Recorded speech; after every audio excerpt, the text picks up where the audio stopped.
بسم اللہ الرحمن الرحیم۔ الفاتحہ۔ اللہ کے نام سے جو رحمان اور رحیم ہے۔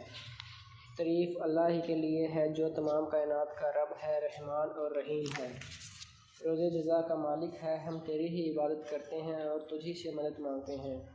ہمیں سیدھا رستہ دکھا، ان لوگوں کا رستہ جن پر تو نے انعام فرمایا، جو معتوب نہیں ہوئے، جو بھٹکے ہوئے نہیں ہیں۔ آمین۔ بسم اللہ الرحمن الرحیم۔ البقرہ۔ الف لام میم۔ یہ اللہ کی کتاب ہے، اس میں کوئی شک نہیں۔ ہدایت ہے ان پرہیزگار لوگوں کے لیے جو غیب پر ایمان لاتے ہیں، نماز قائم کرتے ہیں، جو رزق ہم نے ان کو دیا ہے اس میں سے خرچ کرتے ہیں۔ جو کتاب تم پر نازل کی گئی ہے یعنی قرآن میں نازل کی گئی تھی، ان سب پر ایمان لاتے ہیں اور آخرت پر یقین رکھتے ہیں۔ ایسے لوگ اپنے رب کی طرف سے راہ راست پر ہیں اور وہی فلاح پانے والے ہیں۔ جن لوگوں نے ان باتوں کو تسلیم کرنے سے انکار کر دیا، ان کے لیے یکساں ہے، خواہ تم انہیں خبردار کرو یا نہ کرو، بہرحال وہ ماننے والے نہیں ہیں۔ اللہ نے ان کے دلوں اور ان کے کانوں پر مہر لگا دی ہے اور ان کی آنکھوں پر پردہ پڑ گیا ہے، وہ سخت سزا کے مستحق ہیں۔ بعض لوگ ایسے بھی ہیں جو کہتے ہیں کہ ہم اللہ پر اور آخرت کے دن پر ایمان لائے ہیں، حالانکہ در حقیقت وہ مومن نہیں ہیں۔ وہ اللہ اور ایمان لانے والوں کے ساتھ دھوکے بازی کر رہے ہیں، مگر دراصل وہ اپنے ہی آپ کو ہی دھوکے میں ڈال رہے ہیں اور انہیں اس کا شعور نہیں ہے۔ ان کے دلوں میں ایک بیماری ہے جسے اللہ نے اور زیادہ بڑھا دیا ہے، اور جو جھوٹ وہ بولتے ہیں اس کی پاداش میں ان کے لیے دردناک سزا ہے۔ جب کبھی ان سے کہا گیا کہ زمین میں فساد برپا نہ کرو تو انہوں نے یہی کہا کہ ہم تو اصلاح کرنے والے ہیں، خبردار، حقیقت میں یہی لوگ مفسد ہیں مگر انہیں شعور نہیں ہے۔ اور جب ان سے کہا گیا کہ جس طرح دوسرے لوگ ایمان لائے ہیں اسی طرح تم بھی ایمان لاؤ، تو انہوں نے یہی جواب دیا، کیا ہم بے وقوفوں کی طرح ایمان لائیں؟ خبردار، حقیقت میں تو یہ خود بے وقوف ہیں مگر یہ جانتے نہیں ہیں۔ جب یہ اہل ایمان سے ملتے ہیں تو کہتے ہیں کہ ہم ایمان لائے، اور جب علیحدگی میں اپنے شیطانوں سے ملتے ہیں تو کہتے ہیں کہ دراصل ہم تو تمہارے ساتھ ہیں، ان لوگوں کے ساتھ ہم محض مذاق کر رہے ہیں۔ اللہ نے ان سے مذاق کر رہا ہے، وہ ان کی رسی دراز کیے جاتا ہے اور یہ اپنی سرکشی میں اندھوں کی طرح بھٹکتے چلے جاتے ہیں۔ یہ وہ لوگ ہیں جنہوں نے ہدایت کے بدلے گمراہی خرید لی ہے، مگر یہ سودا ان کے لیے نفع بخش نہیں ہے اور یہ ہرگز صحیح راستے پر نہیں ہے۔ ان کی مثال ایسی ہے جیسے ایک شخص نے آگ روشن کی اور جب اس نے سارے ماحول کو روشن کر دیا تو اللہ نے ان کا نور بصارت سلب کر لیا اور انہیں اس حال میں چھوڑ دیا کہ تاریکیوں میں انہیں کچھ نظر نہیں آتا۔ یہ بہرے ہیں، گونگے ہیں، اندھے ہیں، اب یہ نہ پلٹیں گے۔ یا پھر ان کی مثال یوں سمجھو کہ آسمان سے زور کی بارش ہو رہی ہے اور اس کے ساتھ اندھیری گھٹا اور چمک کڑک بھی ہے۔ یہ بجلی کے کڑاکے سن کر اپنی جانوں کے خوف سے کانوں میں انگلیاں پھونسے لیتے ہیں، اور اللہ ان منکرین حق کو ہر طرف سے گھیرے میں لیے ہوئے ہے۔ چمک سے ان کی حالت یہ ہو رہی ہے کہ گویا عنقریب بجلی ان کی بصارت اچک لے جائے گی۔ جب کچھ ذرا روشنی انہیں محسوس ہوتی ہے تو اس میں کچھ دور چل لیتے ہیں، اور جب ان پر اندھیرا چھا جاتا ہے تو کھڑے ہو جاتے ہیں۔ اللہ چاہتا تو ان کی سماعت اور بصارت بالکل ہی سلب کر لیتا، یقیناً وہ ہر چیز پر قادر ہے۔ لوگوں، بندگی اختیار کرو اپنے اس رب کی جو تمہارا اور تم سے جو لوگ ہو گزرے ہیں ان سب کا خالق ہے۔ تمہارے بچنے کی توقع ایسی صورت سے ہو سکتی ہے، وہی جو ہے جس نے تمہارے لیے زمین کا فرش بچھایا، آسمان کی چھت بنائی، اوپر سے پانی برسایا اور اس کے ذریعے سے ہر طرح کی پیداوار نکال کر تمہارے لیے رزق باہم پہنچایا۔ بس جب تم یہ جانتے ہو تو دوسروں کو اللہ کا مد مقابل نہ ٹھہراؤ۔ اگر تم کو اس امر میں شک ہے کہ یہ کتاب جو ہم نے اپنے بندے پر اتاری ہے یہ ہماری ہے یا نہیں، تو اس کے مانند ایک ہی صورت بنا لاؤ، اپنے سارے ہم نواؤں کو بلا لو ایک اللہ کو چھوڑ کر، باقی جس کی چاہے مدد لے لو۔ اگر تم سچے ہو تو یہ کام کر کے دکھاؤ، لیکن اگر تم ایسا نہ کر سکے اور یقیناً کبھی نہیں کر سکتے تو ڈرو اس آگ سے جس کا ایندھن بنیں گے انسان اور پتھر، جو مہیا کی گئی ہے منکرین حق کے لیے۔ اور اے پیغمبر، جو لوگ اس کتاب پر ایمان لے آئیں اور اس کے مطابق اپنے عمل درست کر لیں، انہیں خوشخبری دے دو کہ ان کے لیے ایسے باغ ہیں جن کے نیچے نہریں بہتی ہوں گی۔ ان باغوں کے پھل صورت میں دنیا کے پھلوں سے ملتے جلتے ہوں گے۔ جب کوئی پھل ان پھلوں کو کھائے گا وہ کہیں گے کہ ایسے پھل اس سے پہلے ہمیں دنیا میں کھانے کو دیے جاتے تھے۔ ان کے لیے وہاں پاکیزہ بیویاں ہوں گی اور وہ وہاں ہمیشہ رہیں گے۔ ہاں، اللہ اس سے ہرگز نہیں شرماتا کہ مچھر یا اس سے بھی حقیر تر چیز کی تمثیلیں دے۔ جو لوگ حق بات کو قبول کرنے والے ہیں وہ انہی تمثیلوں کو دیکھ کر جان لیتے ہیں کہ یہ حق ہے اور جو ان کے رب ہی کی طرف سے آیا ہے، اور جو ماننے والے نہیں ہیں وہ انہیں سن کر کہنے لگتے ہیں کہ ایسی تمثیلوں سے اللہ کو کیا سروکار۔ اس طرح اللہ ایک ہی بات سے بہتوں کو گمراہی میں مبتلا کر دیتا ہے اور بہتوں کو راہ راست دکھا دیتا ہے، اور گمراہی میں وہ انہی کو مبتلا کرتا ہے جو فاسق ہے۔ اللہ کے عہد کو مضبوط باندھ لینے کے بعد توڑ دیتے ہیں۔ اللہ نے جسے جوڑنے کا حکم دیا ہے اسے کاٹتے ہیں اور زمین میں فساد برپا کرتے ہیں۔ حقیقت میں یہی لوگ نقصان اٹھانے والے ہیں۔ تم اللہ کے ساتھ کفر کا رویہ کیسے اختیار کرتے ہو حالانکہ تم بے جان تھے؟ اس نے تم کو زندگی عطا کی، پھر وہی تمہاری جان سلب کرے گا، پھر وہی تمہیں دوبارہ زندگی عطا کرے گا، پھر اسی کی طرف تمہیں پلٹ کر جانا ہے۔ وہی تو ہے جس نے تمہارے لیے زمین کی ساری چیزیں پیدا کیں، پھر اوپر کی طرف توجہ فرمائی اور 7 آسمان استوار کیے، اور وہ ہر چیز کا علم رکھنے والا ہے۔ پھر ذرا اس وقت کا تصور کرو جب تمہارے رب نے فرشتوں سے کہا تھا کہ میں زمین میں ایک خلیفہ بنانے والا ہوں۔ انہوں نے عرض کیا، کیا آپ زمین میں کسی ایسے کو مقرر فرمانے والے ہیں جو اس کے انتظام کو بگاڑ دے گا اور خون ریزیاں کرے گا؟ آپ کی حمد و ثنا کے ساتھ تسبیح اور آپ کے لیے تقدیس تو ہم کر ہی رہے ہیں۔ فرمایا، میں جانتا ہوں جو کچھ تم نہیں جانتے۔ اس کے بعد اللہ نے آدم کو ساری چیزوں کے نام سکھائے، پھر انہیں فرشتوں کے سامنے پیش کیا اور فرمایا، اگر تمہارا خیال صحیح ہے کہ کسی خلیفہ کے تقرر سے انتظام بگڑ جائے گا تو ذرا ان چیزوں کے نام بتاؤ۔ انہوں نے عرض کیا، نقص سے پاک تو آپ ہی کی ذات ہے، ہم تو اتنا ہی علم رکھتے ہیں جتنا آپ تعالیٰ نے ہم کو دے دیا ہے۔ حقیقت میں سب کچھ جاننے اور سمجھنے والا آپ کے سوا کوئی نہیں۔ پھر اللہ نے آدم سے کہا، تم انہیں ان چیزوں کے نام بتاؤ۔ جب اس نے ان کو ان سب کے نام بتا دیے تو اللہ نے فرمایا، میں نے تم سے کہا نہ تھا کہ میں آسمانوں اور زمین کی وہ ساری حقیقتیں جانتا ہوں جو تم سے مخفی ہیں؟ جو کچھ تم ظاہر کرتے ہو وہ بھی مجھے معلوم ہے، اور جو کچھ تم چھپاتے ہو اسے بھی میں جانتا ہوں۔ پھر جب ہم نے فرشتوں کو حکم دیا کہ آدم کے آگے جھک جاؤ تو سب جھک گئے مگر ابلیس نے انکار کیا۔ وہ اپنی بڑائی کے گھمنڈ میں پڑ گیا اور نافرمانوں میں شامل ہو گیا۔ پھر ہم نے آدم سے کہا کہ تم اور تمہاری بیوی دونوں جنت میں رہو، یہاں فراغت سے جو چاہو کھاؤ، مگر اس درخت کا رخ نہ کرنا ورنہ ظالموں میں شمار ہوں گے۔ آخر کار شیطان نے ان دونوں کو اس درخت کی ترغیب دے کر ہمارے حکم کی پیروی سے ہٹا دیا اور انہیں اس حالت سے نکلوا کر چھوڑا جس میں وہ تھے۔ ہم نے حکم دیا کہ اب تم یہاں سے اتر جاؤ، تم ایک دوسرے کے دشمن ہو اور تمہیں ایک خاص وقت تک زمین میں ٹھہرنا ہے اور وہیں گزر بسر کرنا ہے۔ اس وقت آدم نے اپنے رب سے چند کلمات سیکھ کر توبہ کی اور جس کی اس کے رب نے توبہ قبول کر لیا، کیونکہ وہ بڑا معاف کرنے والا اور رحم فرمانے والا ہے۔ ہم نے کہا کہ تم سب یہاں سے اتر جاؤ، پھر جو میری طرف سے کوئی ہدایت تمہارے پاس پہنچے تو جو لوگ میری اس ہدایت کی پیروی کریں گے ان کے لیے کسی خوف اور رنج کا موقع نہ ہوگا، اور جو اس کو قبول کرنے سے انکار کریں گے اور ہماری آیات کو جھٹلائیں گے وہ آگ میں جانے والے لوگ ہیں جہاں وہ ہمیشہ رہیں گے۔ اے بنی اسرائیل، ذرا خیال کرو میری اس نعمت کا جو میں نے تم کو عطا کی تھی۔ میرا ساتھ تمہارا جو عہد تھا اسے تم پورا کرو تو میرا جو عہد تمہارے ساتھ تھا اسے میں پورا کروں، اور مجھ ہی سے ڈرو، اور میں نے جو کتاب بھیجی ہے اس پر ایمان لاؤ۔ یہ اس کتاب کی تائید میں ہے جو تمہارے پاس پہلے سے موجود تھی، لہذا تم سب سے پہلے تم ہی اس کے منکر نہ بن جاؤ۔ تھوڑی قیمت پر میری آیات کو نہ بیچ ڈالو اور میرے غضب سے بچو۔ باطل کا رنگ چڑھا کر حق کو مشتبہ نہ بناؤ اور نہ جانتے بوجھتے حق کو چھپانے کی کوشش کرو۔ نماز قائم کرو، زکوٰۃ دو، اور جو لوگ میرے آگے جھک رہے ہیں ان کے ساتھ تم بھی جھک جاؤ۔ تم دوسروں کو تو نیکی کا راستہ اختیار کرنے کے لیے کہتے ہو مگر اپنے آپ کو بھول جاتے ہو، حالانکہ تم کتاب کی تلاوت کرتے ہو۔ کیا تم عقل سے بالکل ہی کام نہیں لیتے؟ صبر اور نماز سے مدد لو۔ بے شک نماز ایک سخت مشکل کام ہے مگر ان فرما بردار بندوں کے لیے مشکل نہیں ہے جو سمجھتے ہیں کہ آخر کار انہیں اپنے رب سے ملنا اور اسی کی طرف پلٹ کر جانا ہے۔ اے بنی اسرائیل، یاد کرو میری اس نعمت کو جس سے میں نے تمہیں نوازا تھا، اور اس بات کو کہ میں نے تمہیں دنیا کی ساری قوموں پر فضیلت عطا کی تھی۔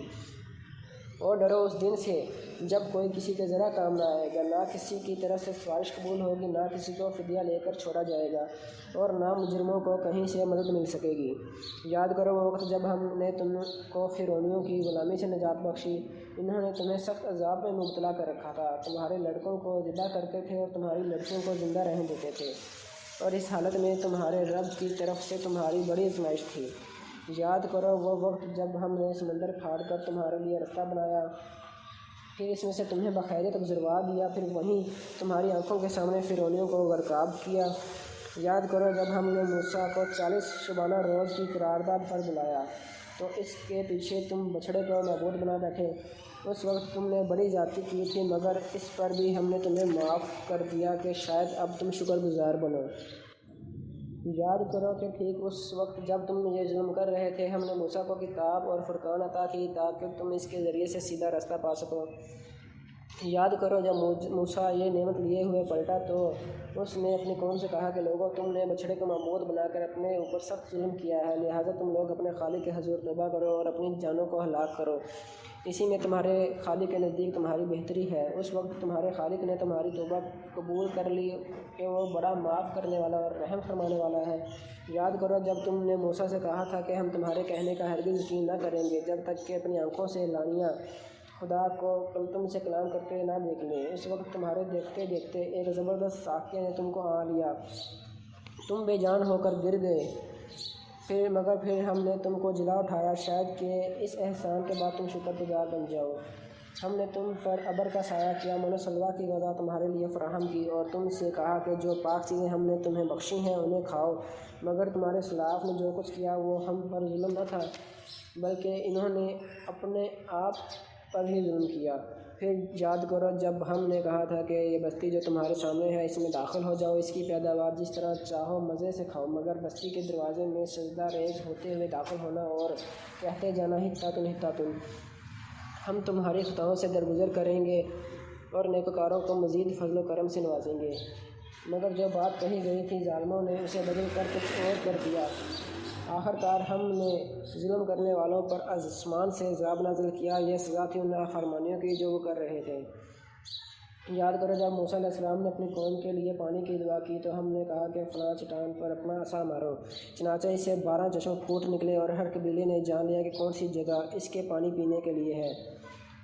اس وقت یہ ہدایت کر دی گئی تھی کہ اللہ کا دیا ہوا رزق کھاؤ پیو اور زمین میں فساد نہ پھیلاتے پھرو۔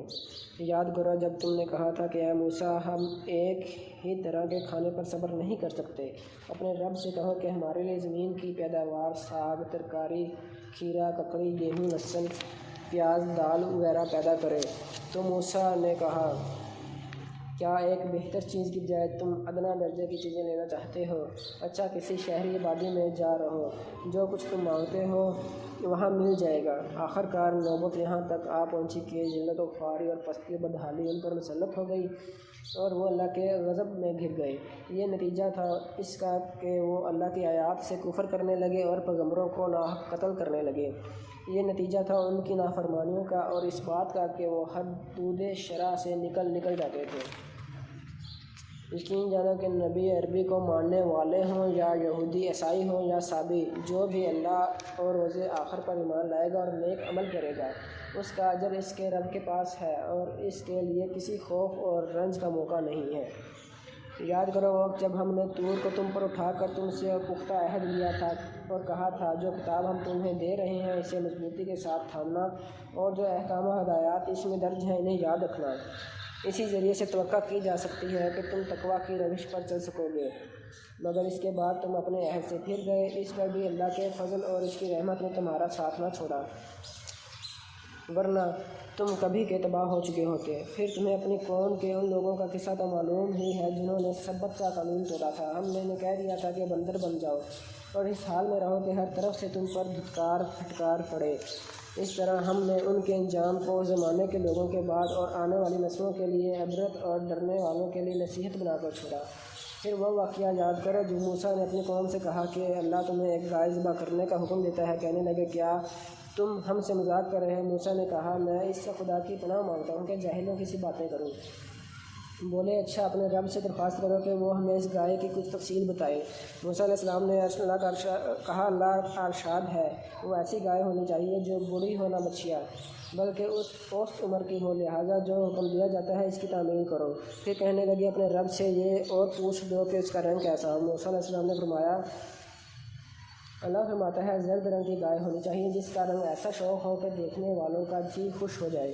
پھر بولے اپنے رب سے صاف صاف پوچھ کر بتاؤ کیسی گائے مطلوب ہے، ہمیں اس کے تعین میں اشتباہ ہو گیا ہے، اللہ نے چاہا تو ہم اس کا پتہ پا لیں گے۔ موسیٰ علیہ السلام نے جواب دیا اللہ کہتا ہے کہ وہ ایسی گائے ہے جس سے خدمت نہیں لی جاتی، نہ زمین جوتتی ہے نہ پانی کھینچتی ہے، صحیح سالم اور بے داغ ہے۔ اس پر وہ پکار اٹھے ہاں اب تم نے ٹھیک پتہ بتایا ہے۔ پھر انہوں نے اسے ذبح کیا ورنہ وہ ایسا کرتے معلوم نہ ہوتے تھے۔ اور تمہیں یاد ہے وہ واقعہ جب تم نے ایک شخص کی جان لی تھی، پھر اس کے بارے میں جھگڑنے اور ایک دوسرے پر قتل کا الزام تھوپنے لگے تھے، اور اللہ نے فیصلہ کر لیا تھا کہ جو کچھ تم چھپاتے ہو اسے کھول کر رکھ دے گا۔ اس وقت ہم نے حکم دیا کہ مقتول کی لاش کو اس کے ایک حصے سے ضرب لگاؤ۔ دیکھو اس طرح اللہ مردوں کو زندگی بخشتا ہے اور تمہیں اپنی نشانیاں دکھاتا ہے تاکہ تم سمجھو، مگر ایسی نشانیاں دیکھنے کے بعد بھی آخر کار تمہارے دل سخت ہو گئے، پتھروں کی طرح سخت، بلکہ سختی میں کچھ ان سے بھی بڑے ہوئے، کیونکہ پتھروں میں سے تو کوئی ایسا بھی ہوتا ہے جس میں سے چشمے پھوٹ بہتے ہیں، کوئی پھٹتا ہے اور اس میں سے پانی نکل آتا ہے، اور کوئی خدا کے خوف سے لرز کر گر بھی پڑتا ہے۔ اللہ تمہارے کرتوتوں سے بے خبر نہیں ہے۔ اے مسلمانوں، اب کیا ان لوگوں سے تم یہ توقع رکھتے ہو کہ تمہاری دعوت پر ایمان لے آئیں گے؟ حالانکہ ان میں سے ایک گروہ کا شیوہ یہ رہا ہے کہ اللہ کا کلام سنا اور پھر خوب سوچ سمجھ کر دانستہ اس میں تحریف کی۔ محمد رسول صلی اللہ علیہ وسلم پر ایمان لانے والوں سے ملتے ہیں تو کہتے ہیں کہ ہم انہیں مانتے ہیں، اور جب آپس میں ایک دوسرے سے تخلیے کی بات چیت ہوتی ہے تو کہتے ہیں کہ بیوقوف ہو گئے ہو، ان لوگوں کو وہ باتیں بتاتے ہیں جو اللہ نے تم پر کھولی ہیں تاکہ تمہارے رب کے پاس تمہارے مقابلے میں انہیں حجتیں پیش کریں۔ اور کیا یہ جانتے نہیں ہیں کہ جو کچھ چھپاتے ہیں اور جو کچھ ظاہر کرتے ہیں اللہ کو سب باتوں کی خبر ہے۔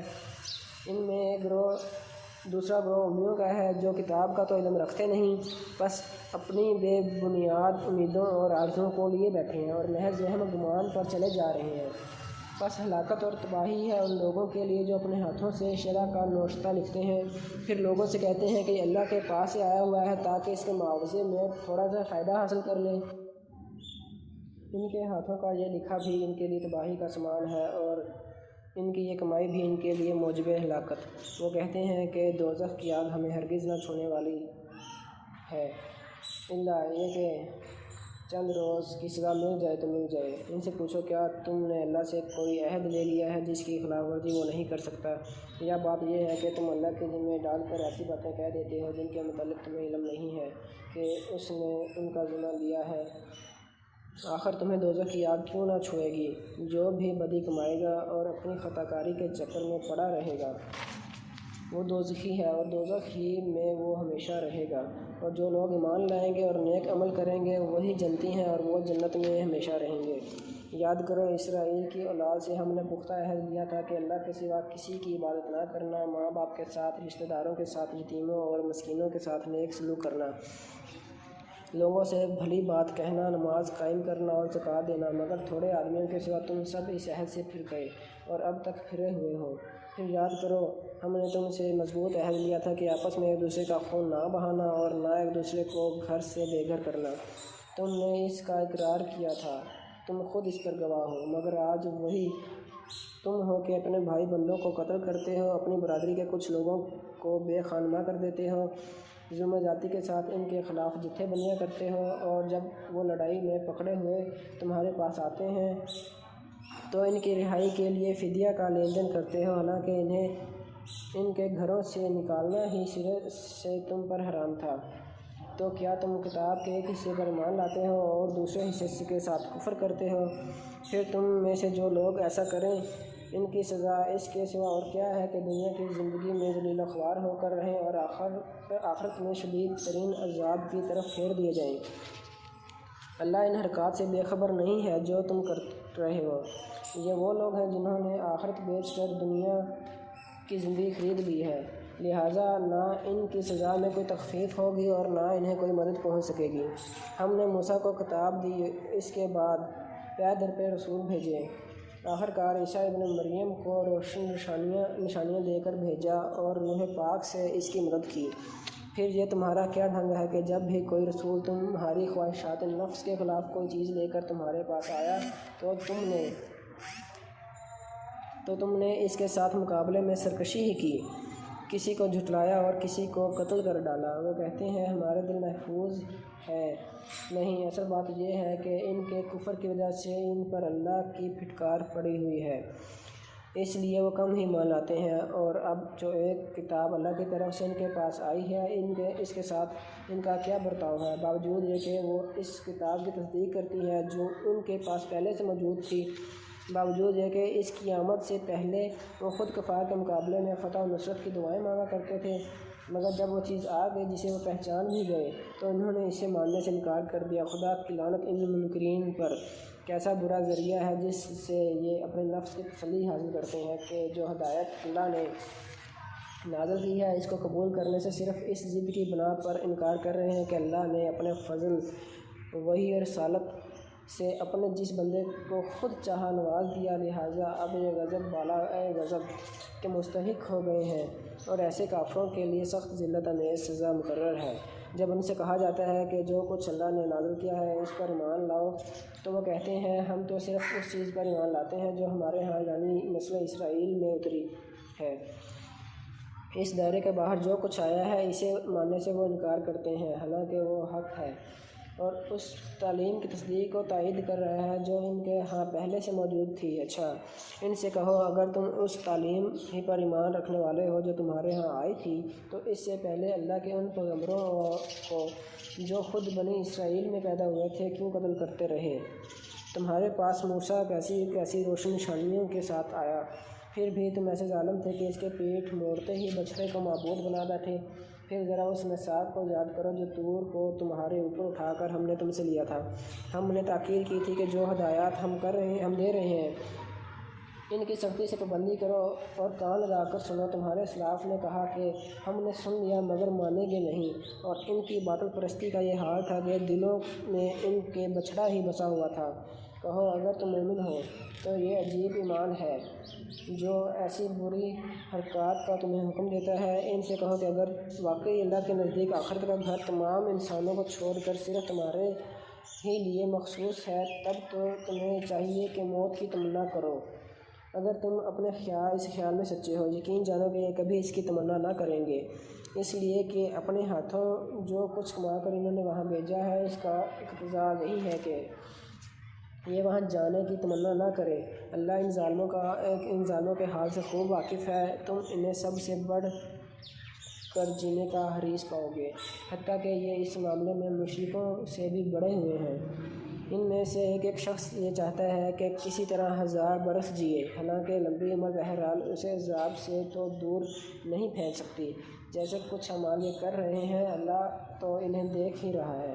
ان سے کہو کہ جو کوئی جبریل سے دعوت رکھتا ہو اسے معلوم ہونا چاہیے کہ جبریل نے اللہ ہی کے اذن سے یہ قرآن تمہارے قلب پر نازل کیا ہے، جو پہلے آئی ہوئی کتابوں کی تصدیق و تائید کرتا ہے اور ایمان لانے والوں کے لیے ہدایت اور کامیابی کی بشارت بن کر آیا ہے۔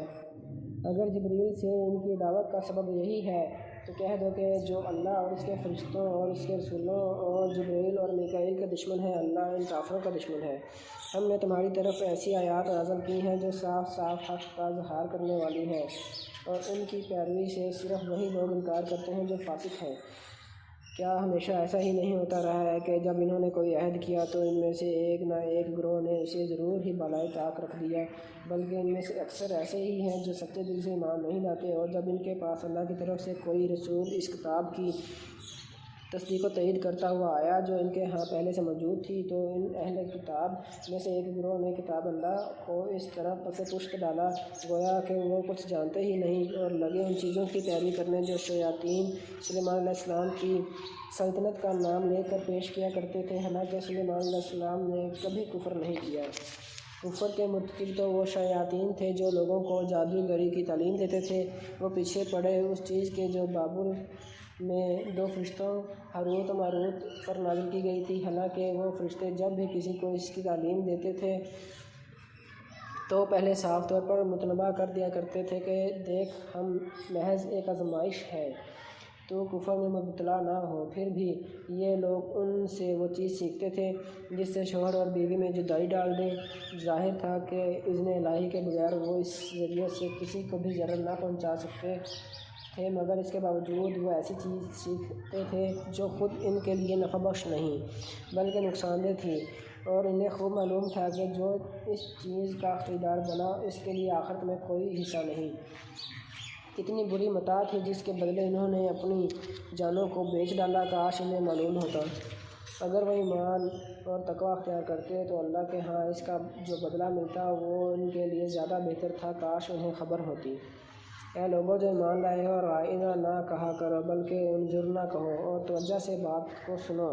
یہ کافر تو عذاب علیم کے مستحق ہیں۔ یہ لوگ جنہوں نے دعوت حق کو قبول کرنے سے انکار کر دیا ہے، خواہ اہل کتاب میں سے ہوں یا مشرک ہوں، ہرگز یہ پسند نہیں کرتے کہ تمہارے رب کی طرف سے تم پر کوئی بھلائی نازل ہو، مگر اللہ جس کو چاہتا ہے اپنی رحمت کے لیے چن لیتا ہے، اور وہ بڑا فضل کرم فرمانے والا ہے۔ ہم اپنی جس آیت کو منسوخ کر دیتے ہیں یا بھلا دیتے ہیں، اس کی جگہ اس سے بہتر لاتے ہیں، یا کم سے کم ویسی ہی۔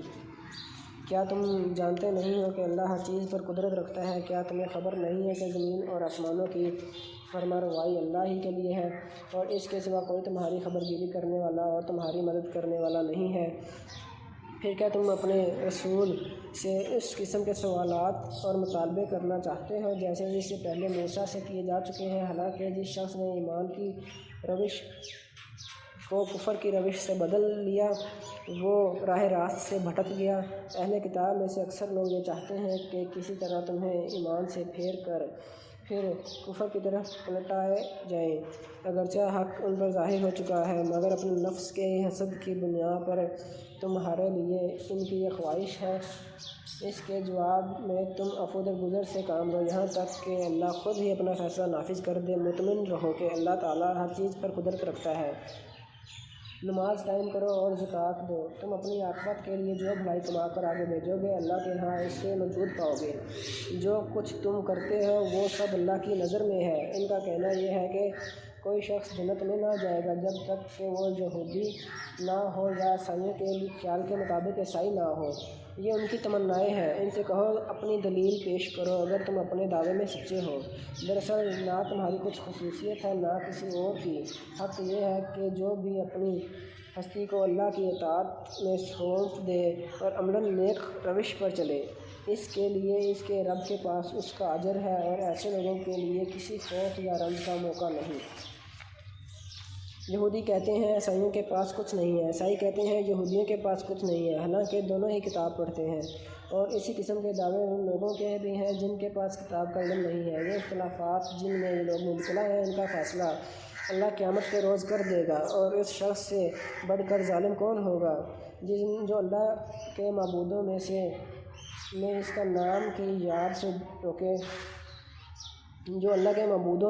کے نام کی یاد سے روکے اور ان کی ویرانی کے درپے ہو۔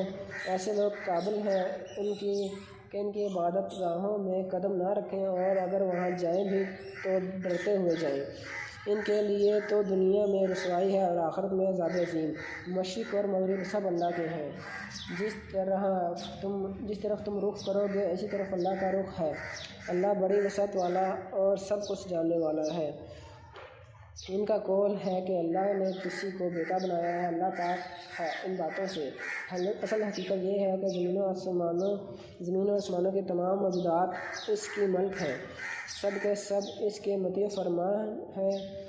وہ آسمانوں اور زمین کا موجد ہے، اور اس بات کا وہ فیصلہ کرتا ہے جس بات کا فیصلہ کرتا ہے اس کے لیے بس یہ حکم دیتا ہے کہ ہو جائے اور وہ ہو جاتی ہے۔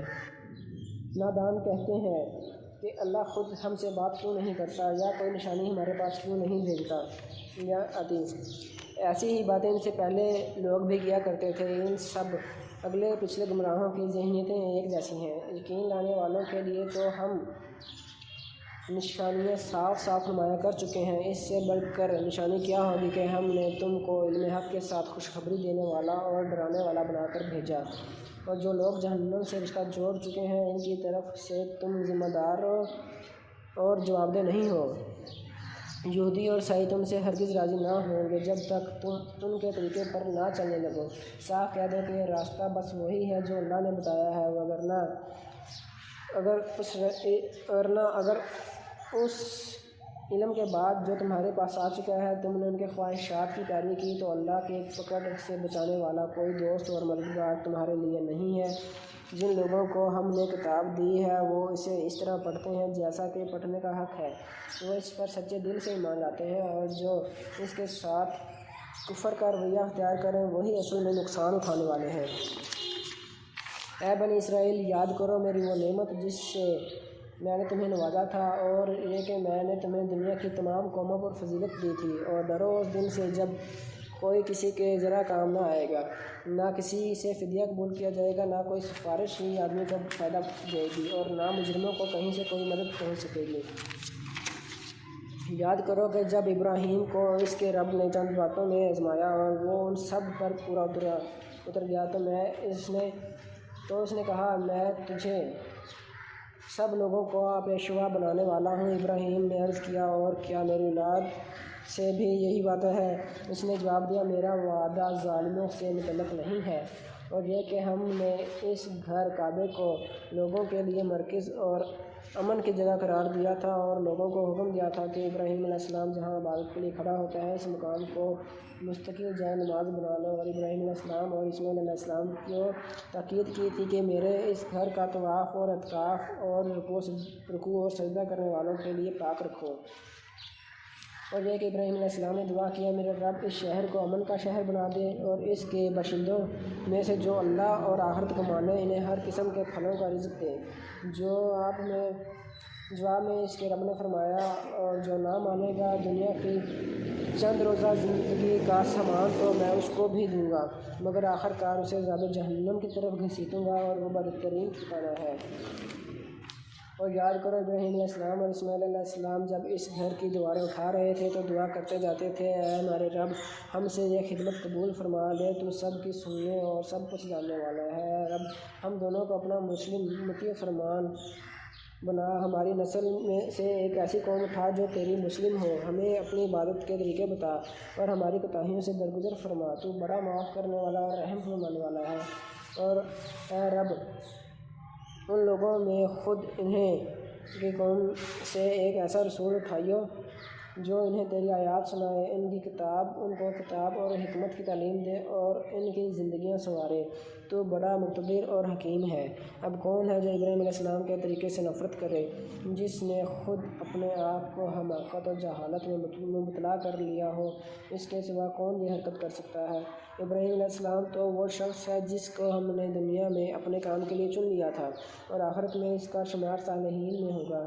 اس کا حال یہ تھا کہ جب اس کے رب نے اسے کہا مسلم ہو جا تو اس نے فوراً کہا، میں مالک کائنات کا مسلم ہو گیا۔ اسی طریقے پر چلنے کی ہدایت اس نے اپنی اولاد کو کی تھی، اور اسی کی وصیت یعقوب علیہ السلام اپنی اولاد کو کر گیا۔ اس نے کہا تھا کہ میرے بچوں، اللہ نے تمہارے لیے یہی دین پسند کیا ہے، لہٰذا مرتے دم تک مسلم ہی رہنا۔ پھر کیا تم اس وقت موجود تھے جب یعقوب علیہ السلام اس دنیا سے رخصت ہو رہا تھا؟ اس نے مرتے وقت اپنے بیٹوں سے پوچھا، بچوں، میرے بعد تم کس کی بندگی کرو گے؟ ان سب نے جواب دیا، ہم اسی ایک خدا کی بندگی کریں گے جسے آپ نے اور آپ کے بزرگوں ابراہیم علیہ السلام، اسماعیل علیہ السلام اور اسحاق علیہ السلام نے خدا مانا ہے، اور ہم اسی کے مسلم ہیں۔ وہ کچھ لوگ تھے جو گزر گئے، اور جو کچھ انہوں نے کمایا وہ ان کے لیے ہے، اور جو کچھ تم کماؤ گے وہ تمہارے لیے ہے۔ تم سے یہ نہ پوچھا جائے گا کہ وہ کیا کرتے تھے۔ یہودی کہتے ہیں یہودی ہو تو راہ راست پاؤ گے، عیسائی کہتے ہیں عیسائی ہو تو ہدایت ملے گی۔ ان سے کہو نہیں، بلکہ سب کو چھوڑ کر ابراہیم علیہ السلام کا طریقہ، اور ابراہیم علیہ السلام مشرکوں میں سے نہ تھا۔ مسلمانوں کہو کہ اگر ہم ایمان لائے کہو کہ ہم ایمان لائے اور اللہ پر اس ہدایت پر جو ہماری طرف نازل ہوئی ہے، اور جو ابراہیم علیہ السلام، اسماعیل علیہ السلام، اسحاق علیہ السلام، یعقوب علیہ السلام اور اولاد یعقوب علیہ السلام کی طرف نازل ہوئی تھی، اور جو موسیٰ علیہ السلام اور عیسیٰ علیہ السلام اور دوسرے تمام پیغمبروں کو ان کے رب کی طرف سے دی گئی تھی۔ ہم ان کے درمیان کوئی تفریق نہیں کرتے اور ہم اللہ کے مسلم ہیں۔ پھر اگر وہ اسی طرح ایمان لائیں جس طرح تم لائے ہو تو ہدایت پر ہیں، اور اگر اس سے منہ پھیریں تو کھلی بات ہے کہ وہ ہٹ دھرمی میں پڑ گئے ہیں۔ لہٰذا تم یاد رکھو ان کے مقابلے میں اللہ تمہاری حمایت کے لیے کافی ہے، وہ سب کچھ سنتا اور جانتا ہے۔ کہو اللہ کا رنگ اختیار کرو، اس کے رنگ سے اچھا اور کس کا رنگ ہوگا، اور ہم اسی کی بندگی کرنے والے لوگ ہیں۔ اے نبی صلی اللہ علیہ وسلم، ان سے کہو کیا تم اللہ کے بارے میں ہم سے جھگڑتے ہو، حالانکہ وہی ہمارا رب بھی ہے اور تمہارا رب بھی؟ ہمارے اعمال ہمارے لیے ہیں اور تمہارے اعمال تمہارے لیے، اور ہم اللہ ہی کے لیے اپنی زندگی کو خالص کر چکے ہیں۔ یا پھر کیا تمہارا کہنا یہ ہے کہ ابراہیم علیہ السلام، اسماعیل علیہ السلام، اسحاق علیہ السلام، یعقوب علیہ السلام اور اولاد یعقوب علیہ السلام سب کے سب یہودی تھے یا نصرانی تھے؟ کہو تم زیادہ جانتے ہو یا اللہ؟ اس شخص سے بڑا ظالم اور کون ہوگا جس کے ذمہ اللہ کی طرف سے ایک گواہی ہو اور وہ اسے چھپائے؟ تمہاری حرکات سے اللہ غافل تو نہیں ہے۔ وہ کچھ لوگ تھے جو گزر چکے، ان کی کمائی ان کے لیے تھی اور تمہاری کمائی تمہارے لیے ہے، تم سے ان کے اعمال کے متعلق سوال نہیں ہوگا۔